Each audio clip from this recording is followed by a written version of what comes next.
Myšlienka pripraviť aerobik show v základnej škole energetikov v Prievidzi skrsla v hlave našej kolegyne športovkyne Ivanky Stejskalovej. Záujem bol obrovský, podporilo ho aj mesto a mohli sa prihlásiť deti zo všetkých prievidských škôl. 28. mája od 12. hodiny začala prezentácia účastníkov, ktorých sa prihlásilo 257. Privítali sme aj vzácnych hostí z oblasti športu Andreja Sekeru, reprezentanta Slovenskej republiky v hokeji, Milana Adamku, lektora aerobiku skupiny A z Bratislavy. Privítali sme aj zástupcov mesta Prievidza a misky Slovenskej republiky z roku 2009 Barboru Franekovú a Soniu Skoncovú. Poď, ruky hore, dole, hop! Aerobik show začala prvým kolom, ktoré viedol Milan Adamka a náročnosť cvičení postupne zvyšoval. Pohľad na cvičiace deti bol úžasný. Iba pre naše váhu. Je vám teplejšie? Všetko áno. Nikto nepovie nie. Stop, para, step, strana, poď, hop, 1, 2.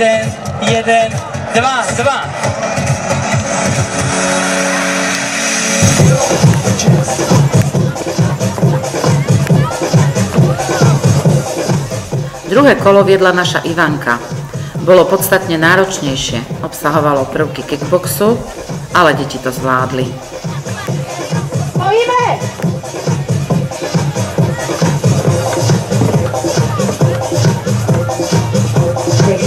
A za mnou!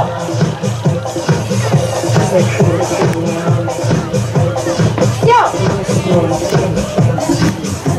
Ako nám povedala, čo ako...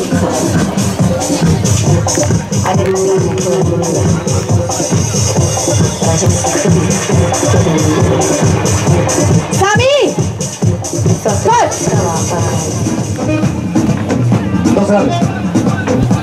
Tretie kolo viedli spoločne Milan a Ivana.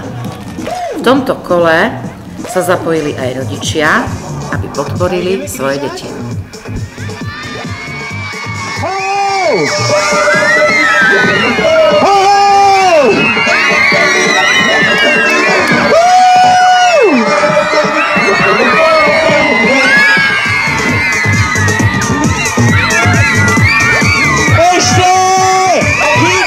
Že toto podujatie malo úspech a aj zmysel, svedčia aj rozhovory s našimi rodičmi.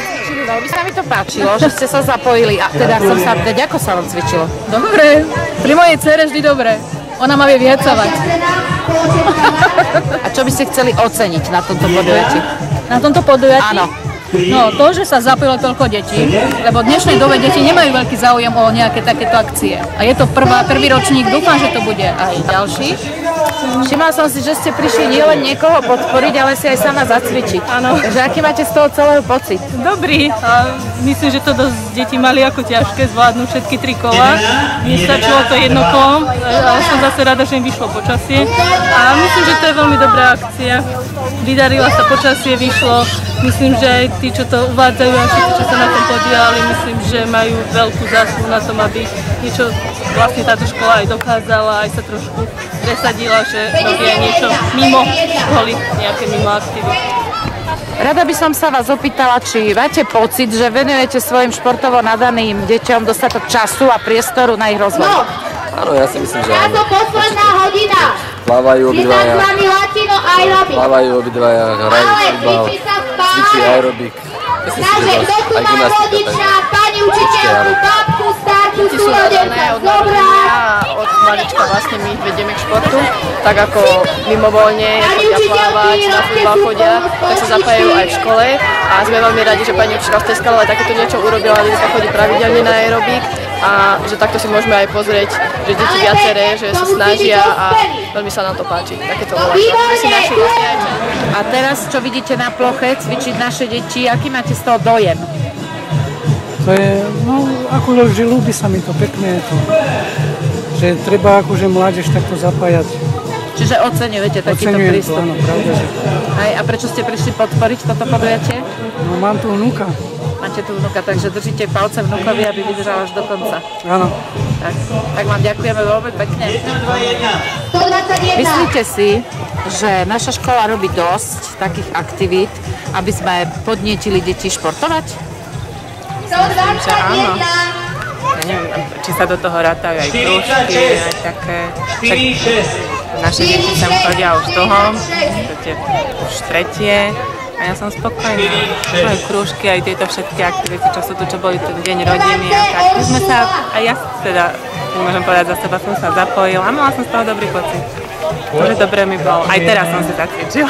Sice možno, že to nebolo ukážkové, ale som spokojná. Ďakujeme Nech vám. sa vám darí aj ďalej. Ďakujem.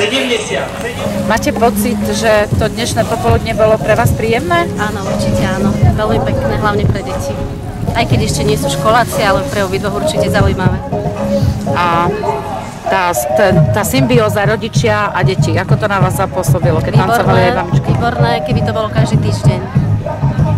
Takže by ste navrhovali aj také niečo, že každý týždeň by deti takýto pohyb proste Určite mali? pohyb a určite zapojiť rodičov, aby aj oni chodili do školy okrem rodičovského.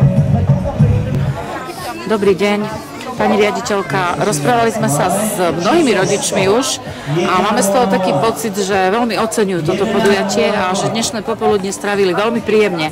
Tak sme zvedaví aj na to, aký pocit z toho máte vy.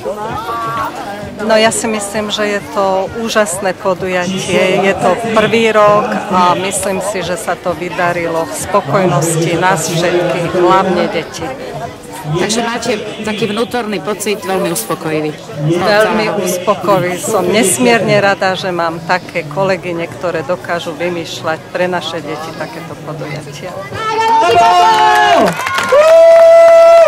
Po treťom kole bolo vidieť, že sú deti unavené, ale šťastné, že to zvládli a tešili sa na bohatú tombolu a nemenej príťažlivú autogramiádu našich hostí. Super. Doma číslo 1.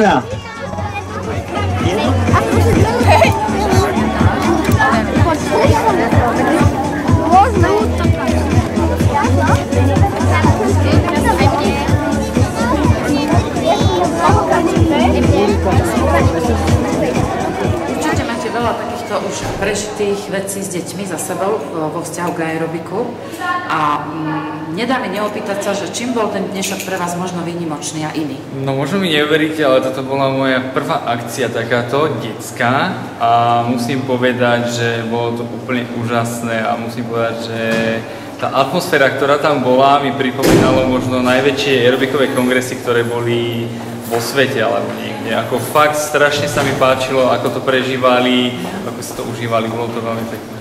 To sa veľmi dobre počúva. No veľmi radi, že ste boli spokojní. Zaujímalo by ma, že ako sa pozeráte vy ako hokejista na takýto úžasný pohyb, ktorý poskytuje aerobik dievčatám a možno aj mužom. A určite mám s tým skúsenosti, lebo sme to trénovali tiež a je to vynikajúca vec na kondičku a myslím, že to je trošku aj zábava pri tej muzike, takže si myslím, že to je iba do dobré veci. A ešte by ma zaujímalo, ako sa vám dnes, taká zásadná otázka, u nás páčilo? Vynikajúce prostredie, vynikajúci profesori a veľa detí značne cvičí, takže myslím, že to bola dobrá atmosféra a pekný deň. Takže neľutujete, že ste k nám zavítali? Určite neľutujem. No my určite tiež neľutujeme. Želáme všetko dobré, nech sa slovenskému hokeju darí viac, lebo ho ľúbime všetci Slováci. Ďakujem. A vás s ním. No v prvom rade musím povedať, že to bolo úžasné, silné. A pre takého človeka, profesionála, ako ste vy, možno tam bolo aj niečo nové, také, čo ste ešte nepocítili. Tak by som sa chcela opýtať, že čo vám to dalo nové v tom zmysle, že aerobik, deti, rodičia? Takže v prvom rade som bola veľmi prekvapená z toho, že aj tie malinké detičky, prváci, druháci, odcvičili všetky 3 hodiny. Ono to bolo všetko vymyslené tak, že prvá hodina mala byť najzaujímavejšia, aby ste malé deti ju zacvičili. A bola som z toho úplne prekvapená, keď nastúpili na 2. hodinu a zvládli moju, teda fyzicky najnáročnejšiu hodinu, pretože ja keď robím maratóny aj pre dospelých, tak vždy moja lekcia je zaraďovaná v strede, lebo je najnáročnejšia. A potom ešte s chuťou nastúpili na tú záverečnú spoločnú a tie úsmevy, a počítali so mnou, pozbudzovali dokonca oni mňa, vlievali mi energiu, takže myslím, že za to všetko to stálo. Tak.